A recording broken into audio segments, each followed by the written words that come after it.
ne može se gori. I onda kao jedno mišljenje, kao ljudi namažu noge pokvase noge, onda se stvori ta para ili usled znojenja se stvori ta para, jer što ima vode i onda kao mogu da pređu. Međutim, to nije teorija, ta teorija nije tačna. Jer otprilike usisana rerna je ravna, temperatura je negdje oko 500 stepeni. Ovdje je daleko veća temperatura, žar nije ravan.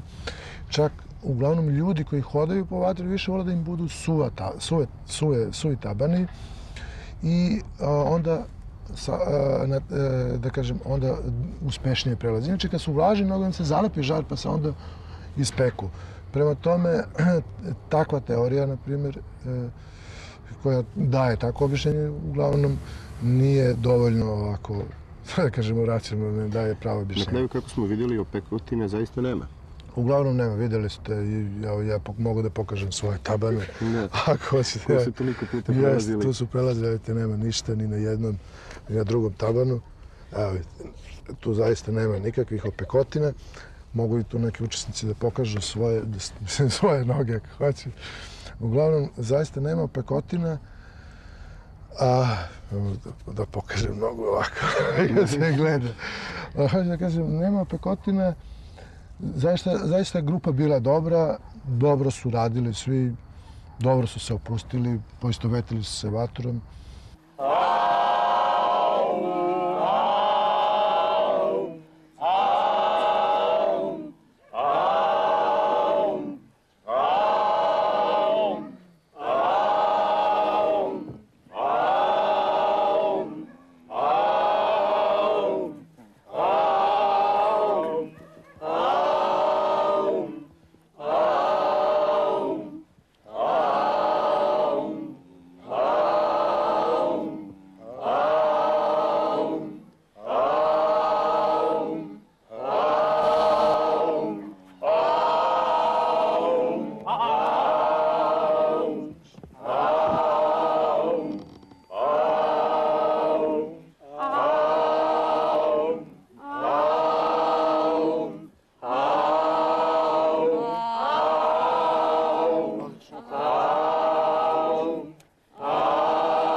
Da li ste nekada nekoga vratili, recimo, kada je bio spreman da pređe, stao ispred vatre, ali ste vi posumnjali da to ne bi bilo baš tako uspešno i da ste odlučili da ga vratite ili... Pa ja u toku pripreme testiram tamo ljude. Proveravam, vidim u kakvom je stanju i tako dalje. Tako da ja nekim ljudima i savjetujem, zaista. Da odustanu tada? Najbolje ti možeš da učestvuješ, ali ako nisi zaista spreman, najbolje da ne... Da bude posmatrač jednostavno. Jer ipak je ova tehnika koja te uči da ti stekneš, da kažemo, odgovornost za sebe, za svoj život. Znači, dakle, to nije neka šala. Ja zaista to opet stalno ponavljam. To nije igra, to je ozbiljna stvar. Prema tome... Da je svako samo na svoju odgovornost prihvata. Ti možeš da preuzmeš odgovornost za sebe i to te na neki način kasnije u životu, da kažem, dao određenu snagu da i neke životne probleme rešavaš. Sad, pošto mnogima su nejasni momenti, recimo, koje ste spominjali malo pre, to je spiritualni, znači, efekat svega toga, da li postoje neki mnogo jasniji ovako fizički efekti, znači zdravstveni efekti, zbog čega bi trebalo preći? Pa, otprilike, i tu isto nema nekih posebnih medicinskih objašnjenja. Uglavnom, medicina daje jedno određeno objašnjenje. Čovjek na usisnom žaru, ako hoda, on će se ispeći. Tu nema posebno nekog objašnjenja i oni nemaju tu nekih posebno nekog ispitivanja koje su tu proveravali. Nisam ni ja nešto posebno to, jer se ja ne razumijem u medicinu. Otprilike ovako, postoje neke, na tabanima se odslikavaju određene organi ili kažemo neke akupunkturne tačke na tabanima. Ta temperatura na neki način animira te tačke i dolazi do poboljšanja, mislim, prvenstveno do cirkulacije, bolja cirkulacija, bolje probavni trakt. I uglavnom ono što je najznačajnije, ta psihološka pozadina iza toga stoji. Da čovjek je izveo tako nešto što je na prvi pogled nemoguće. Dakle, ono, na prvi pogled je nemoguće, ali ipak sam ja to uradio. I to mu daje tako zvanu tu neku unutrašnju snagu i to ima pozitivne posljedice i na zdravlje.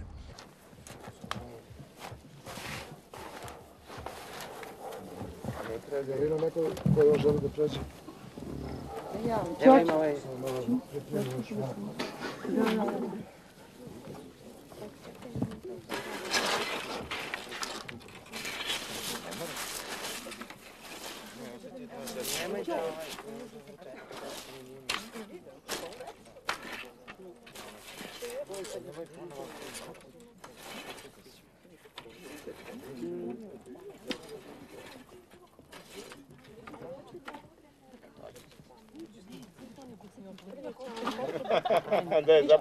Idemo još jedan put, idemo još ja ću da pređem i ko hoće da pređemo, imamo još mali pokušaj i završamo.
Vrlo je važno savladati taj element vatre, tako da uglavnom to je od uvijek bilo tradicija čitavih sistema, religioznih i da kažemo magijskih sistema, ovladati elementom vatre. To je vrlo važno jer sama vatra u toj opet nekoj asocijaciji, simbolično predstavlja ljubav, predstavlja našu emociju, predstavlja našu volju, našu kreaciju i tako dalje. Prema tome, kad čovjek izvede taj ritual, on na neki način osvesti te potisnute svoje doživlje i oslobodi te potisnute strahove koji su uglavnom vezani za naš život.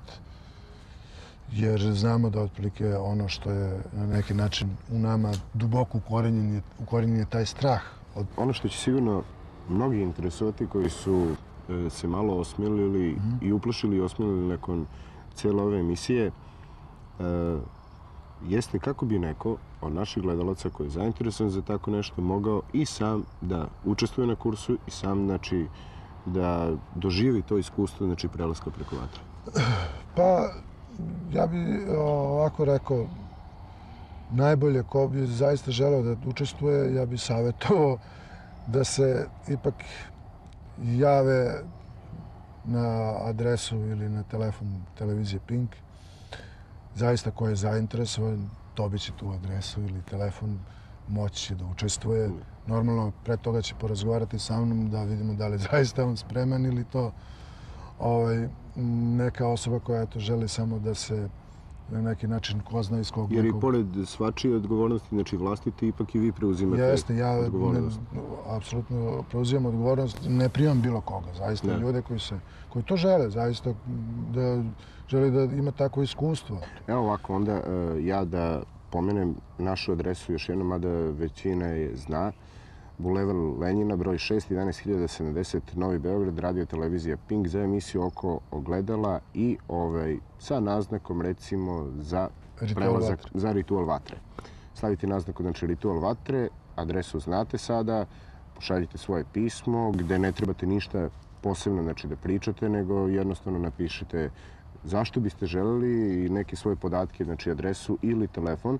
Mi ćemo sva ta pisma koja budu pristigla uputiti vama, tako da ćete vi onda moći da iskontaktirate sa tim ljudima, pa onda kada bude bilo ponovo to... Jeste, Onda ćemo možda ponovo biti pozvani. Jeste, ako bude bio neki veći ritual, na primjer, ako budemo prelazili od 5 metara ili 6 ili tako dalje, ja ću pozvati ponovo televiziju Pink da snimimo, bilo bi mi drago.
Grujić Vesna, jedan od takođe učesnika i ujedno asistent u ritualu vatre. Dobro veče. Dobro veče. Došli i vi u oko ogledala.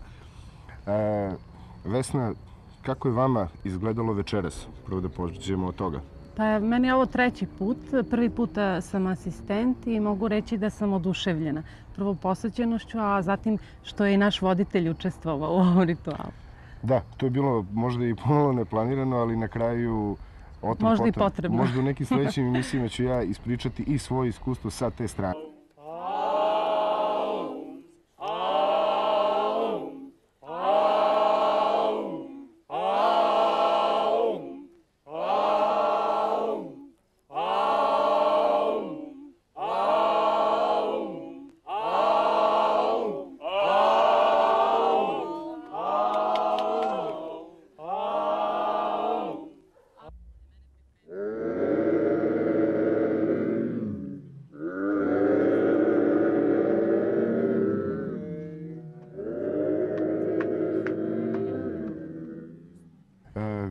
Vi ste rekli znači, da je ovo vama 3. put, je li tako? Da. Kako je bilo prvi put? Pa mogu vam reći da je to bio jedan izazov za mene kad sam čula da tako nešto može da se uradi, znate. I onda sam ja rekla, pa da li ja to mogu? I onda sam rekla sebi, pa moram da pokušam, jer ja ne znam, u stvari svi mi ljudi ne znamo kakvi to potencijali u nama čuče, znate. Dok jednog trenutka ne pokušamo da se s tim suočimo, a pošto sam inače čovjek, da kažem na neki način avanturista, bavim se planinarenjem i tako dalje, onda sam rešila da probam i to.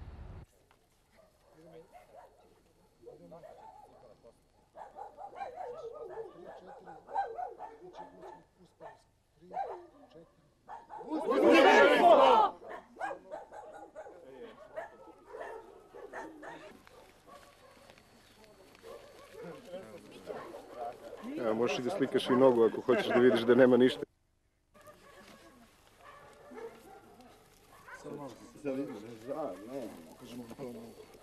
Nema šanse da ima nešto. Pa ne, nego da vide da nema ništa u tom mjestu. Što? Evo ti još jedna noga. Evo ti još jedna noga. Hoćeš da mi gledaš noge? Evo ti noge. Okej. Eto, to je to. Samo što za sve ovo što ste sada videli, jedan osnovni savjet. Nikako, ni pod kojim uslovima ne pokušavajte to sami da uradite na svoju ruku. To ni slučajno.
Reci.